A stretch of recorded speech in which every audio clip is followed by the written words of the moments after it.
Australia పర్యటనలో భాగంగా team India మొదట వన్డే సిరీస్ను ఆడుతోంది. ఇందులో భాగంగా 3 మ్యాచ్ల్లో టీమిండియా, ఆస్ట్రేలియా జట్లు తలపడుతున్నాయి.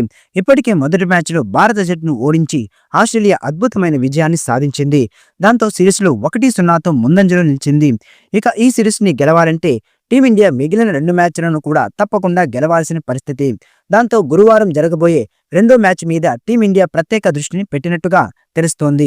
ఇండియా, ఆస్ట్రేలియా మధ్య రెండో వన్డే మ్యాచ్ గురువారం ఉదయం 9 గంటలకు అడిలైడ్లోని ఓవల్ స్టేడియంలో జరగనుంది.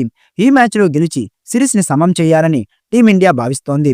కాబట్టి ఈ మ్యాచ్లో టీమిండియాకు చాలా కీలకం. ఇక అడిలైడ్ పిచ్ విషయానికొస్తే బ్యాటింగ్లో ఎక్కువగా అనుకూలంగా ఉండే అవకాశం ఉంది.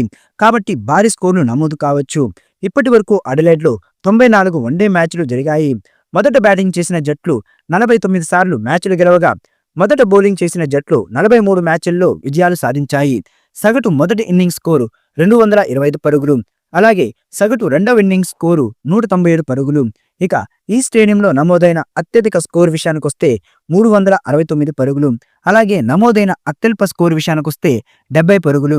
ఇక అత్యధిక లక్ష్య ఛేదన స్కోర్లు 303 పరుగులుగా ఉంది. కాబట్టి ఈ మ్యాచ్లో టాస్ గెలిచిన జట్టు మొదట బ్యాటింగ్ చేసే అవకాశం ఉంది. మొదటి మ్యాచ్లో బ్యాటింగ్లో ప్రాపైన టీమిండియా రెండో మ్యాచ్లో రాణించాలి.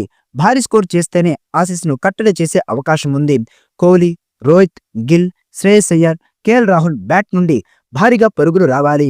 మరి ఈ మ్యాచ్లో టీమిండియా గెలిచి సిరీస్ని సమం చేస్తుందా లేదా అన్నది ఆసక్తిగా మారింది. ఆస్ట్రేలియా పర్యటనలో భాగంగా జరిగిన తొలి వన్డేలో టీమిండియా ఓటమి పాలైన విషయం తెలిసిందే. ఈ మ్యాచ్లో భారత జట్టు కూర్పుపై, ముఖ్యంగా యువ పేసర్ హర్షిత్ రాణా ఎంపికపై ప్రశ్నలు తలెత్తుతున్నాయి. భారత జట్టులో 3 ఆల్రౌండర్లు, 3 పేసర్లతో బరిలోకి దిగ్గా వికెట్ టేకింగ్ స్పిన్నర్ కుల్దీప్ యాదవ్కు చోటు దక్కలేదు. హర్షిత్ రాణాకు జట్టులో చోటు లభించినప్పటికీ వర్షం కారణంగా కుదించిన మ్యాచ్ల్లో అతను బంతితో పెద్దగా ప్రభావం చూపలేకపోయాడు.